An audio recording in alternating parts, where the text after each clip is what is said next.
za drugog duelista i prošli put sam i njega i Marija poštedjela i išla dalje. Tako da, eto, to bi me stvarno pogodilo, ta činjenica da i on bi uzeo mene da se bori sa mnom, a ne nekom drugom. Ne, mislim da Ivana nije na listi za otpis. Luci malo trgni. Zajedno i Ivana je 100 puta lobirala za druge da se izbace, tako da ne vidim gdje je ona na listi za otpis. Prije bi rekla da sam ja.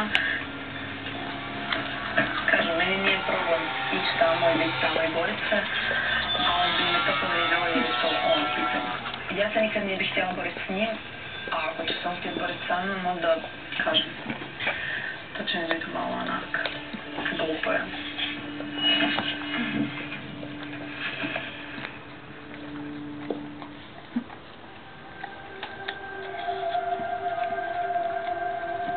Kupili smo se još jednom